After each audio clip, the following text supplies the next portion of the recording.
할 때가 언제냐면 전라북도 옥구에 있는 바로 시골 교회에서 목회를 하실 때 이런 이야기가 있었다고 합니다. 목사님이 섬기는 이 교회에 아주 어린 주일학교 한 아이가 교회를 예쁘게 잘 나왔다고 그래요. 주일학교 애가. 근데 그 주일학교의 애의 아버지는 시골에서 자주 성가한 굉장히 부지런한 농부였다고 합니다. 그래서 그 교회에 나오는 그 주일학교 그 부모님 댁을 이 목사님이 가셔서 이제 전도를 했대요. 전도를. 했더니 그 아이의 어머니가 먼저 교회에 출석을 했다고 합니다. 그러자 그녀는 이제 남편도 교회에 출석하도록 열심히 기도를 했을 거 아니겠습니까? 그런 기도의 응답이었는지 어느 주일날 말이죠. 그 남편이 부인과 함께 교회를 나왔다는 거예요. 네. 그러면서 이제 예배를 마치고 식사를 할 때 그 남편이 목사님에게 목사님 우리 집에 한번 와달라고 요청을 하더랍니다. 네. 그래서 그 이튿날 목사님이 기쁜 마음으로 이제 그 집에 가서 그 집에 가정을 위해서 예배를 드려주기도 하고 이제 예배를 마치자 그 남편이 목사님에게 물었다는 거예요. 목사님, 내가 예수를 믿게 되면 비용이 얼마나 듭니까? 라고 물었다는 거예요. 시골에서 어렵게 자수성가한 사람이라 교회를 다니면 얼마나 돈이 드는지 궁금했던 거예요. 다른 사람들에게 들으니까 교회를 다니는 것보다는 성당에 다니면 돈이 적게 든다더라 이런 말을 들었다고 하면서 목사님께 솔직하게 이야기를 하더랍니다. 그러자 목사님이 이렇게 말씀하셨다는 거예요. 비용이 얼마나 들면 예수를 믿겠습니까? 라고 물었더니 그분이 대답하는 것은 담배값 정도면 되겠습니다 라고 그렇게 말을 했다는 거예요. 이분이. 교회를 다니면 또 담배를 끊어야 되는 이런 생각에 평소에 담배를 살 돈 요만큼만 헌금을 해도 된다면 자신이 교회를 다니면서 예수를 믿겠다는 그런 말이었습니다. 그래서 목사님이 아이고 그 정도면 충분합니다. 열심히 다니세요 라고 말을 했대요. 그랬더니 그분이 하는 말이 그래요? 그 비용이 얼마 안 드네 라고 하면서 예수를 믿기로 했다는 거죠. 그는 정말 주일마다 틀림없이 교회에 출석을 했고 또 담배를 끊고 한 주간 동안 담배를 사던 그 돈만큼 헌금을 꼬박꼬박 했다고 그래요. 그렇게 1년이 지났답니다. 목사님이 이제는 그 성도가 1년이 지났으니까 교회 나온 지도 1년이 지났으니까 아무개 성도님 세례를 받으시라고 이렇게 권했다는 거예요. 아니 그랬더니 세례는 절대 받지 않겠다고 막 아주 완강하게 거부를 하더랍니다. 목사님이 세례를 좀 받으시라고 해도 아주 완강하게 거부하는 남편이 좀 이상해 보여서 조심스럽게 그 부인에게 물었다는 거예요. 아니 왜 이렇게 세례를 안 받으려고 한대요? 라고 물었더니 부인이 하는 말이 우리 남편이 어디에서 또 그것은 들었는지 세례를 받으면 11조를 내야 하니까 세례를 받지 않고 11조도 내지 않고 교회만 출석하겠다는 것이었습니다. 그래서 세례를 받지 않겠다는 마음이 아주 완강하다는 것입니다. 그런데 어느 날 그 남편 되시는 분이 목사님께 또 넌듯이 묻더랍니다. 목사님 11조를 드리려면 농사 비용을 빼고 11조를 해야 합니까? 아니면 수확의 11조를 해야 합니까? 그러니까 목사님이 믿음대로 하세요 라고 했어요. 농사 비용을 빼놓고 11조를 해도 되고 그냥 수확의 11조를 해도 되니까 둘 다 하나님이 기뻐하시는 11조니까 그냥 믿음대로 하세요 라고 말했더니 그분이 하는 말이 그래요? 하면서 이 농사 비용을 빼고 나면 얼마 남지 않는데요 하면서 그러더니 그의 가을에 그가 꼼꼼히 계산을 해가지고 농사 비용을 뺀 쌀 2가마니를 11조로 드리더라는 거예요. 그리고 그는 세례를 받고 신앙생활을 열심히 했습니다. 그런데 그 다음에 가을에는 깜짝 놀랄 일이 생긴 거예요. 그의 농사가 늘어난 것도 아닌데 11조로 2가마니를 드렸던 그 사람이 10가마니를 드린 거예요. 이번에는 그러니까 농사 비용을 빼지 않고 수확의 11조를 드린 것입니다. 그래서 이런 놀라운 변화를 보고 목사님이 그에게 물었다는 거예요. 요즘 예수 믿는 비용이 많이 비싸졌네요 라고 이렇게 물었다는 거예요. 그랬더니 그분이 하시는 대답이 이거였어요. 목사님, 내가 이제 예수를 믿어도 비싸게 믿으랍니다. 아, 왜 그래요? 그랬더니 어떻게 그런 생각을 하셨습니까? 라고 그랬더니 제가 하나님의 은혜를 깨닫고 나니 예수님은 저를 구원하시려고 목숨까지 내어주셨는데 저는 그것도 모르고 싸구려로 믿으려고 했습니다. 앞으로 비싸게 믿기로 작정을 했습니다. 이렇게 말하는 그의 얼굴에는 말이죠, 이전에 볼 수 없었던 그런 즐거움과 기쁨이 가득하더라는 거예요. 그는 수확의 11조를 아낌없이 주님께 드리기로 한 것입니다. 그러면서 하나님이 주시는 기쁨과 행복을 누리고 있는데 그 후에 말이죠, 그는 더 많은 농사를 지어서 그 마을에서 가장 큰 부자가 된 농사꾼이 되었다고 합니다. 고린도전서 13장 11절에 보면 이런 말씀이 있어요. 내가 어렸을 때에는 말하는 것이 어린아이와 같고 깨닫는 것이 어린아이와 같고 생각하는 것이 어린아이와 같다가 장성한 사람이 되어서는 어린아이의 일을 버렸노라. 내 신앙이 아주 어렸을 때는 여러분 11조 내는 것이 여러분 돈 말이죠. 10,000원짜리하고 1,000원짜리 비교할 때 10,000원짜리를 낼 때는 손이 떨리죠. 손이 떨리죠. 그러니까 신앙이 어리니까 말을 하는 것이나 깨닫는 것이나 생각하는 것이 다 어린아이와 같다가 믿음이 점점 자라서 장성한 사람이 되어서는 어린아이의 일을 버렸노라 라고 말을 하고 있어요. 하나님을 전혀 모른 채 인생을 살다가 여러분 어떤 계기가 되어서 교회 생활을 처음 시작할 때는 우리는 성경도 모르니까 하나님이 뭘 기뻐하는지 잘 모르니까 우리가 다 말하는 것이 행동하는 것이 그냥 내 생각대로 하는 것 수밖에 없어요. 처음에는 목사님을 통해서 우리에게 주시는 말씀도 도대체 저 소리가 뭔 소리다냐, 또 돈 내라는 소리구만, 또 깨달아지질 않아요. 저도 사실은 교회 다닐 때 그랬거든요. 참 말이죠, 예수님을 이제 좀 교회를 다녀보려고 하는데 지금도 예배소서를 피라는데 예배소서가 어디에 붙어 있는지를 어떻게 알아? 그런데 여러분 어느 날 하나님의 살아계심이 확 믿어질 때가 있어요. 여러분 내가 믿고 싶어서가 아니라 하나님이 그런 믿음을 주세요. 그러면 지난날 내 삶에 대한 잘못 살아왔던 것들이 다 생각나면서 여러분 울음이 터지고 하나님께 용서를 빌기도 합니다. 이것을 회개라고 그래요. 회개. 그러면 성경이 믿어지기 시작하고 성경을 조금씩 읽으면서 믿음이라고 하는 것이 자라가게 되어 있어요. 자라가게. 믿음이 아주 어렸을 때는 교회 와가지고 자기 성경책을 그냥 놓고 가는데 아무 이상이 없어도 그냥 돈 보따리 가방은 놓고 간 것은, 카드 놓고 간 것은 그냥 차를 타고 와서도 가져가잖아요. 집사님 성경책 놓고 갔어요. 그냥 놔두세요. 다음 주일날 뵐게요.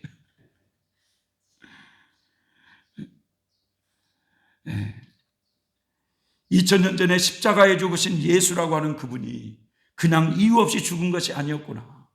베드로전서 3장 18절에 보면 예수 그리스도께서 여러분을 위하여 죽으셨다고 말하고 있어요. 다시 말하면 나를 위해 죽으셨다는 거예요. 그분이 죽으심으로 여러분의 죄를 담당하셨다고 성경은 말씀하고 있어요. 여러분 그분은 죄가 없는 분이시지만 죄인인 우리를 대신해서 십자가에 죽으셨는데 그것은 우리 모두를 하나님께로 인도하기 위함이라고 말씀하고 있어요. 십자가에 죽으신 그분이 다시금 3일 만에 살아나셔서 하나님 보좌 우편에 앉으셨다고 말씀하고 있어요. 자, 이런 성경 말씀을 보면서 하나하나 신앙의 눈이 띄어지기 시작하는 것이 뭐냐? 아, 예수님이라는 분이 이 땅에 오신 것이 나를 살리기 위함이었구나. 나를 구원하여서 하나님 앞으로 인도하기 위해서 그렇게 십자가의 고난을 당하셨구나. 그뿐만이 아니라 그분은 지금도 살아계셔서 하나님 보좌 우편에 앉아 계셔서 지금도 우리의 처소를 위해서 준비하고 계시는 그런 분이시구나를 깨달을 때 여러분 우리는 그분을 더 깊이 알아가기 시작하는 것입니다. 이 자리에 모인 성도 여러분, 이 시골 동부가 하나님의 은혜를 깨닫고 나니까 앞으로는 예수님을 믿어도 비슷하게 믿기로 작정한 것처럼 우리도 여러분 예수님을 점점 더 알아가서 어린아이 신앙에서 벗어나 이제는 청년의 신앙으로 달려가고 청년의 신앙에서는 아비들의 신앙까지 더욱더 달려나가는 저와 여러분이 되어야 될 줄 믿습니다. 오늘날 이 교회 안에 비극이 뭔지 아십니까 여러분? 교회 안에 비극이. 교회 생활은 오래 다녔다고 하는데 하나님을 인격적으로 한 번도 만나보는 경험이 없는 사람들이 교회 안에 너무 많다는 거예요. 구원받는 건 직분과 상관없어요. 여러분. 과거에 어느 집사님께서 자기가 다니는 그 교회가 1000명이 넘은 교인이었다는 거예요. 그런데 기도를 하는데 어느 날 그 집사님에게 주님이 하시는 말씀이 이 교회 안에 구원받은 자가 몇백 명에 밖에 안 된다고 말씀을 해주시더래요. 많은 영혼들이 교회에 나오기는 하지만 아직 구원 경험을 하지 못한 영혼들이 교회 안에는 너무 많다는 거예요, 여러분. 그래서 교회 안에 성도 수가 적어서 비극이 아니에요. 여러분, 교회 건물이 초라해 보이는 것이 비극이 아니에요. 여러분, 오늘날 교회 안에 비극은 무엇입니까? 교회는 오래 다녔다고 해도 나는 아직도 하나님이 믿어지지 않는다고 말하는 이것 자체가 비극 아닙니까, 여러분? 교회는 내가 오래 다녔어도 여러분 내 삶에 변화가 없다면 그거 비극 아닙니까, 여러분? 교회만 나오면 구원받는다라고 하는 잘못된 생각을 우리는 버려야 돼요. 오늘 우리들이 읽은 계시록 7장을 보면요, 이런 내용이 있어요. 하나님께서 구원받을 성도를 크게 두 부류로 딱 구분을 하고 계셨더라는 거예요. 예수 그리스도를 통해서 구원받은 모든 성도들을 하나님은 두 부류로 딱 구분을 했어요. 한 부류를 보니까 온 지구상에 임하는 큰 환란이 일어나기 전에 입맞은 종 14만 4천 명을 준비해서 그들을 천국으로 데려가는 장면이 나와요. 그러니까 그분들은 환란을 면제받고 휴거시켜서 그들을 데려가시는 이런 장면이 나옵니다.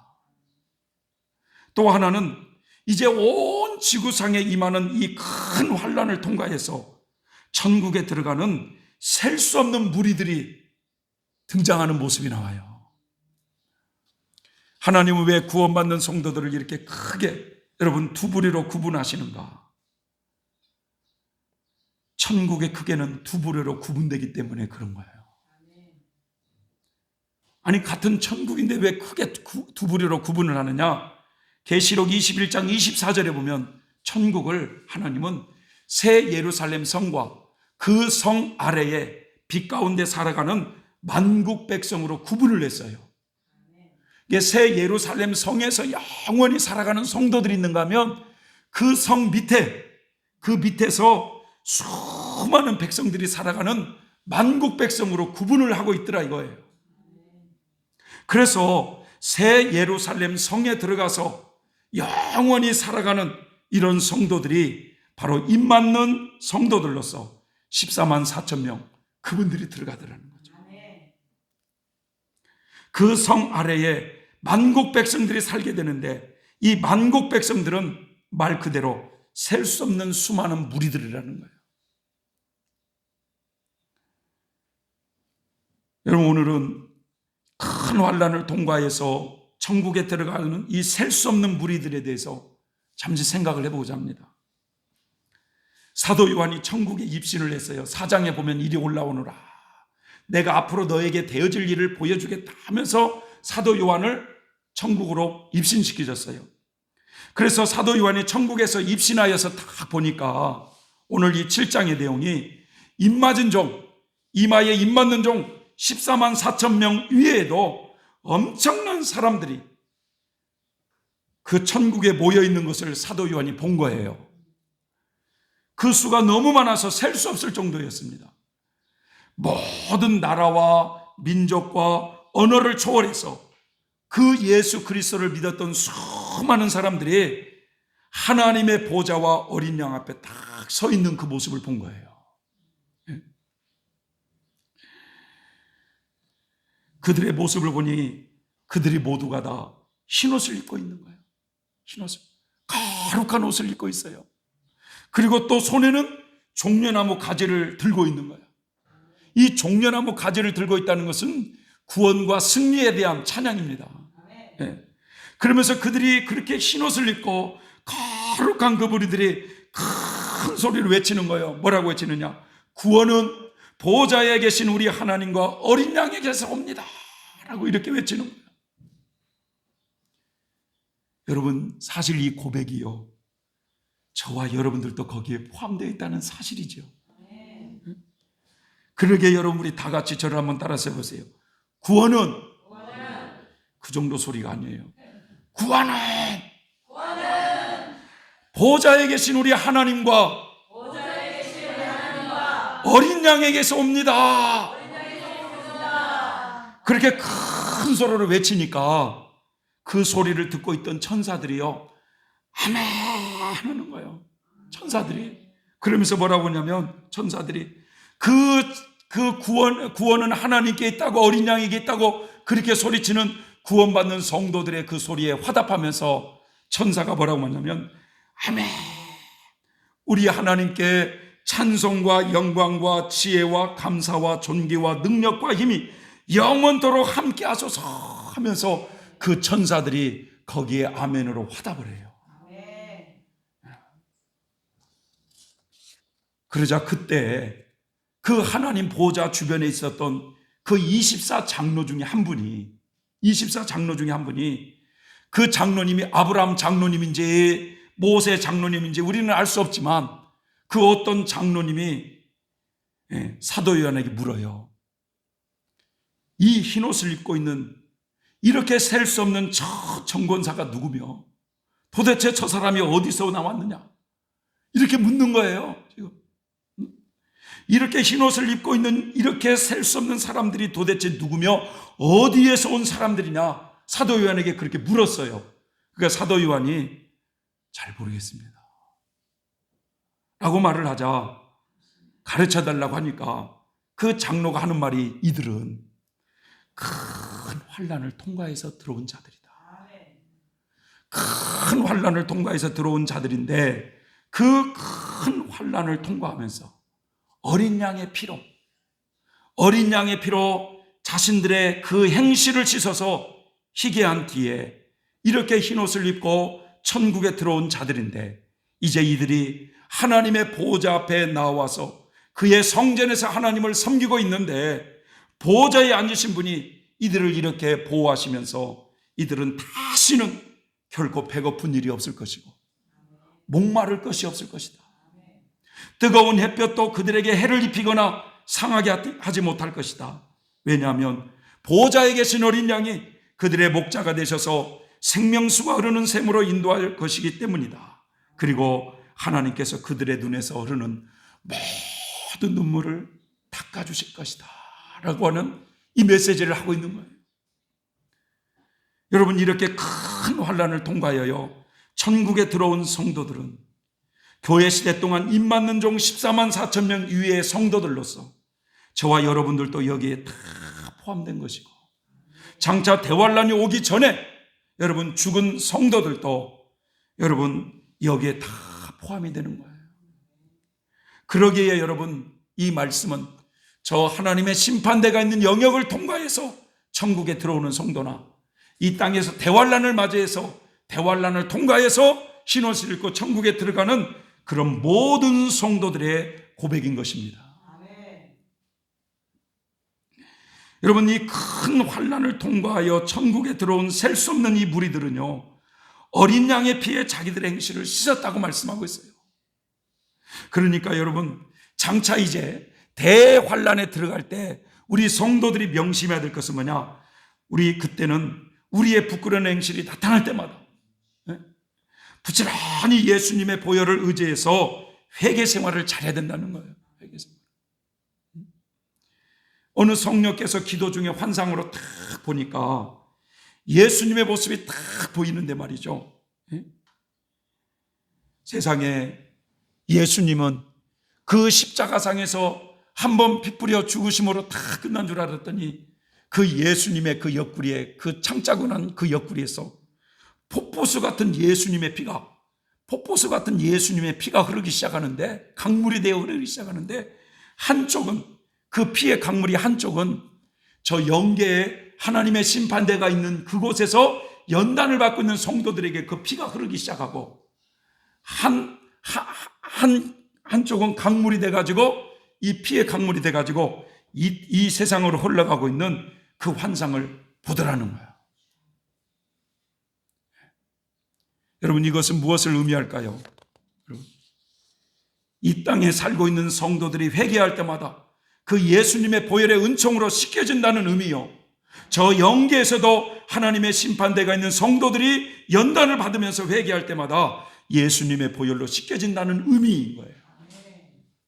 그러니까 이 예수님의 보혈의 은총은 이 땅에 있는 성도들에게만 필요한 것이 아니라 죽은 후에 하나님의 심판대가 있는 영역에서 연단을 받고 있는 성도들에게도 절대적으로 필요한 은총이라는 것입니다. 여러분, 이 대환란을 통과해서 이제 천국에 들어가는 성도들이 꼭 마음에 새겨야 될 것은 뭐냐? 이 대환란에 들어가서는 그때는 여러분 회개 생활을 잘해야 된다는 거예요. 왜냐? 대환란은 내 백성의 회개의 때이기 때문에 그렇습니다. 내 백성의 회개의 때라는 거예요. 여러분, 대환란은 내 백성이 구원의 때예요. 구원의 때. 얼마나 여러분 대환란에 들어가는 성도들에게 예수님이 구구절절히 말씀하고 있느냐면, 인내와 믿음이 여기 있다 라고 하면서 인내하기를 원하시고 믿음을 끝까지 지키기를 원하시고, 이 세약 세상이 이제 다 망할 때 계시록 18장에 보면 이 제약 세상이 이제 완전히 망하기 직전에 하나님께서 그 큰 성 바벨론에서 내 백성아 거기서 나와라 하면서 하나님의 백성을 얼마나 구별해서 끝까지 백성을 지키시는 하나님의 사랑을 우리는 느껴야 되는 겁니다. 그래서 여러분, 대환란은 내 백성이 회개의 때요 구원의 때이자 고난의 때이기도 합니다. 하나님의 백성들이 고난을 당하는 때예요. 하나님은 이 고난의 때를 허락하셔서 여러분 우리를 정결케 하시려고 작정하신 거예요. 아니, 왜 입맞은 종 14만 4천 명 이 사람들은 대환란을 통과하게 하지 않고 천국으로 직전국으로 그냥 다 올라가게 하시는데 왜 우리는 대환란을 통과하게 하느냐? 그분들은요 이미 이 땅에서 육신의 몸을 입고 다 사는 동안 정결케 돼버린 거예요. 정결케. 이미 천국 백성으로 완성이 된 사람들이에요.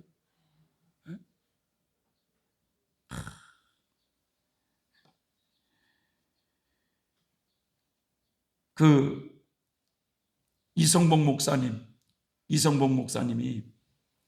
말로 못하면 죽음으로라고 하는 그분의 자서전을 보면은요, 이분이 교회 시대 이기신 분 중에 한 분이거든요. 근데 이분이 막 노년에 말이죠. 노년에 당뇨도 오고 굉장히 이게 몸이 안 좋으셨는데 전국적인 부흥사인데 부흥회를 어디로만 갔느냐? 저 산간 벽지 그 강사님을 모실 수 없는 그런 데 있잖아요. 네? 그런 데로 간 거야. 그런 데 가가지고 그렇게 부흥회를 인도하고 너무너무 몸이 피곤할 때는요, 쓰러지면요 그 목사님을 들것에 이제 쓰러져 있는 목사님을 들것에 실려가지고 다른 교회 이제 가가지고 그 교회 강단에 딱 세우면 또 말씀을 또 전하고 쓰러져. 그러면 또 그 들것에 실어가지고 다른 데로 가고 이렇게 살았어요. 이렇게.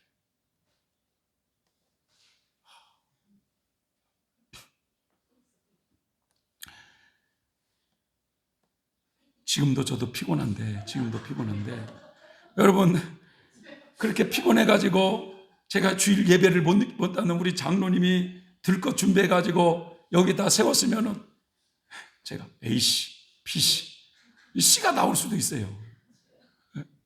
피곤한 사람 괴롭힌다고.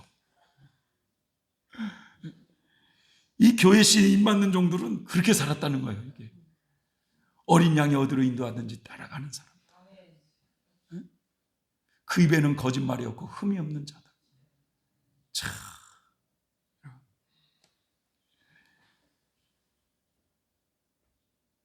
하나님은 이런 고난을 통하여서 우리 성도들을 연단받아 정결케 하시려고 작정하셨어요. 그래서 이때는요, 선으로 악을 이기는 훈련을 해야 돼요. 이 대환란의 때는요, 선으로 악을 이기는 훈련을 해야 돼요. 나를 힘들게 하고 나에게 고통을 주는 사람에 대해서 미워하고 저주하기보다는 그런 것들을 하나님께 다 맡기고 나는 그 영혼을 사랑하려고 힘써야 된다는 거예요. 여러분, 그럴 때 하나님이 도와주실 줄 믿습니다. 내 본성으로는 결코 사랑할 수 없어요. 이 코리텐붐이라고 하는 그 여사가 있어요. 코리텐붐. 이분이 어떤 분이냐, 그 독일, 그 나치들이 말이죠, 그 유대인들을 그렇게 막 잔인하게 죽이고, 그 유명한 수용소 있잖아요, 그 아우슈비츠인가 그 수용소, 거기를 말이죠, 유대인을 돌봐줬다고, 유대인을 숨겨줬다는 이유 하나만으로 그 집안이 다 감옥에 가는데 자기 언니하고 자기를 그 수용소에서요 엄청 고문을 하는 거예요. 아주 악명 높은 이 독일 그 군인이 그렇게 괴롭히는 거예요. 그런데 가장 수치스러운 것이 뭐였느냐면, 그 많은 사람들 앞에서 자기 언니하고 자기하고 옷을 다 벗겨놓고 세워놓고 조롱을 했다는 거예요.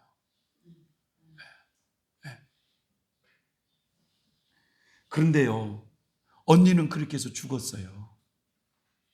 언니는 그렇게 해서 죽었는데, 이 코리텐붐이라고 하는 이 여사가 이제 그 독일이 패망하고 그렇게 해서 이제 모든 것이 평정이 돼서 이제 건강을 회복했는데, 이분에게 그런 트라우마가 있으니까 이분이 어떤 마음을 가졌느냐, 독일은 내가 사는 날 동안 독일은 나는 다시 가지 않는다. 왜? 독일 그 병사가 미워해서 다시는 안 가겠다는 거예요. 그런데 어느 날 독일에서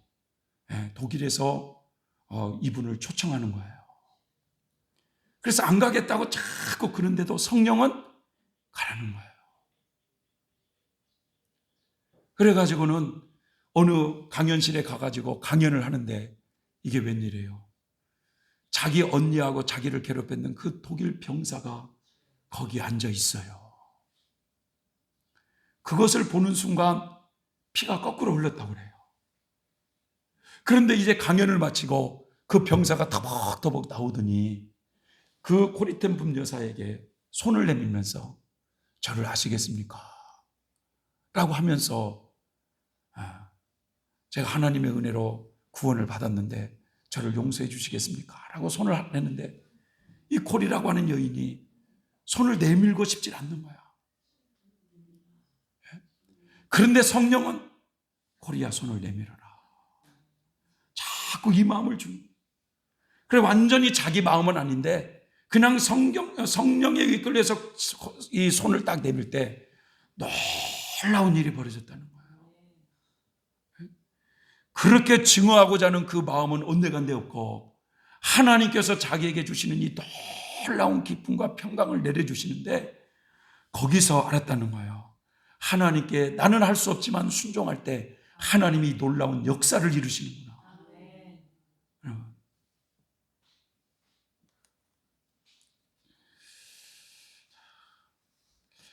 여러분, 우리가 그렇게 그런 우리를 힘들게 하는 사람들도 사랑하려고 힘을 쓸 때 하나님이 도와주실 줄 믿습니다.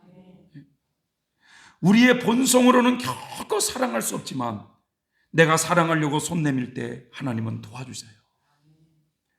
큰 환난을 여러분 통과하면서 우리가 잘 알듯이 여기에도 나왔어요. 다시는 이들이 배고픈 일이 없을 것이라는 이 의미 속에는 여러분 배고픈 일을 얼마나 많이 겪었겠습니까, 여러분?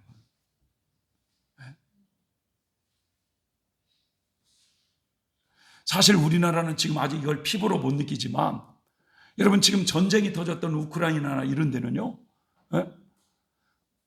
이런 국가 부도 위기에 맞아 있는 이런 나라는 지금 얼마나 심각하겠어요, 이 배고픔이, 여러분. 그런데 이게 전 세계가요 점점 지금 그렇게 가고 있어요. 지금 이 전쟁으로 말미암아 이 아프리카의 사람들이 얼마나 많이 굶주림에 시달리고 있는지 모른대요. 왜?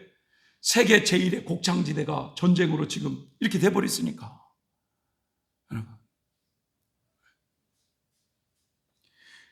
그래서 이 큰 환난을 통과하면서 얼마나 배고픈 일이 많이 있겠느냐고. 얼마나 이 큰 환난을 통과하면서 목마름이 얼마나 많이 있었겠느냐. 그러니까 성경이 이렇게 말하고 있냐면 다시는 그들이 배고픔이나 목마름이 없을 것이며.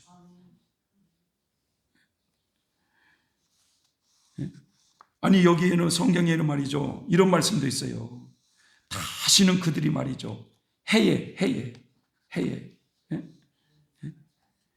기운에 상하지 않을 것이다. 이 말은 곧 무슨 말이에요? 갑자기 말이죠 우리가 상상 이후로 기후변화로 여러분 50도가 된다든지 이렇게 되면은 숨이 헐떡거리지 않겠어요? 사람들이 말이죠 그런 열사병에 죽는 일도 많이 있을 것이고. 아니 지금 대환란이 오지도 않았는데 54도가 넘어가는 나라가 있어요. 지금 54도가.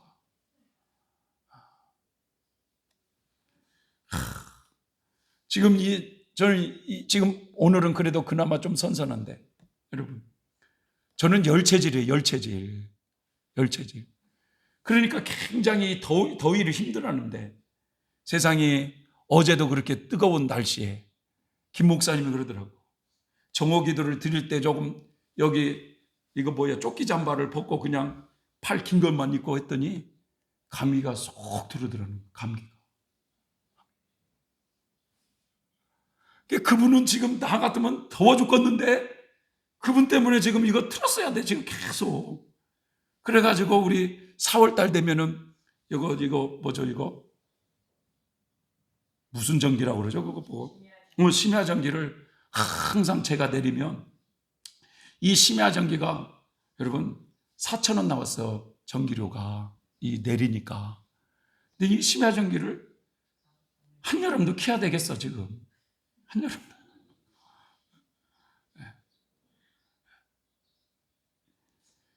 그러니까 그만큼 면역력이 연약한 사람들은 그걸 금방 느껴가지고 아니 지금 우리는 반팔 입어도 더운데 그러니까 목사님은 저 서울에 가도 옷을 보면요 기본이 서너 개는 껴 있어요. 서너 개. 여러분 우리가 대환란을 통과할 때 여러분 눈물 흘릴 일이 얼마나 많이 있겠어요. 그러니까 하나님이 이제 천국에 왔을 때 그 성도의 눈물을 다 씻겨준다고 말씀하고 있잖아요. 경제적인 어려움으로 배고픈 일이 일어나고 전쟁으로 수많은 사람들이 죽어가는 일이 일어나고 믿음을 지키려고 하다 보니까 핍박이 일어나고 여러분 성도들의 눈물 흘릴 일이 얼마나 많이 있는지 모릅니다. 이제 그런데 그 모든 과정을 주님의 은총으로 승리하고 이제 정결케 되어 천국에 들어와서 주님이 흰옷을 입혀주시고 그러면서 그 수많은 성도들이 하나님의 보호자 앞과 어린 양 앞에 구원이 있다고 이렇게 찬양을 할 때 성도들의 그 모든 눈물을 씻어준다고 약속하고 있지 않습니까 여러분? 그러게 우리 성도들은 여러분 항상 우리 앞에 이 고난의 때 환난의 때를 생각하며 현재의 어려움을 잘 이기는 이런 훈련을 해야 될 줄 믿습니다. 대환란에 비하면 다 감사할 일이에요. 감사. 감사할 일이. 여러분, 감사하지 않을 것이 하나도 없어요. 사실. 그래서 우리가 지금 이 현재에 하루하루의 믿음 생활을 하면서 좀 힘들고 어려우면 앞으로 우리에게는 이보다 더 엄청난 환란이 올 것이라는 걸 늘 의식하며 현재에 감사하자. 감사하자. 이런 한 단계 한 단계 이런 믿음으로 여러분 우리의 믿음이 자라가야 될 줄 믿습니다. 바라옵기는 여러분 우리 성정교회 성도님들이 여러분 오늘 그 시골 그 농부가 하나님을 전혀 몰랐을 때는 그런 것들이 하나님께 아까워가지고 교회 다니는 것이 손해보는 것 같아도 여러분 그 하나님의 은혜를 깨닫고 나니까 하나님을 제대로 믿어야 되겠구나라는 그 말씀처럼 대환란이라고 하는 엄청난 환란이 우리 앞에 지금 다가오고 있는 이 시점에 여러분 우리가 어린아이 신앙을 벗어야 되지 않겠습니까? 오늘 우리 유 집사님의 그 기도의 말씀처럼 말이죠. 그런 어린아이의 신앙을 버리고 이제는 더 부지런히 익은 열매를 향해서 내 영혼이 정결함을 향해서 더욱더 달려가고 밀어주고 끌어주고 힘써서 우리 모두가 더욱더 이 환란의 때를 잘 준비하는 이런 성도들이 되도록 노력하는 저나 여러분이 되셨으면 좋겠습니다. 오늘 본문의 말씀처럼 이제 여러분 큰 환란을 통과하여 천국에 들어온 셀 수 없는 이 무리들이 바로 저와 여러분임을 기억하면서 저와 여러분들이 큰 환난을 통과하면서 배고픔도 겪고 목마름도 겪고 고난과 핍박으로 인해서 눈물을 흘렸던 그 모든 것을 이제는 다 보상해 주셔서 우리의 눈물을 씻어주시는 그 하나님을 믿음의 눈으로 바라보면서 오늘도 우리의 믿음을 귀하게 여기며 신앙생활하는 저나 여러분이 되셨으면 좋겠습니다. 기도드립시다. 사랑의 하나님 아버지,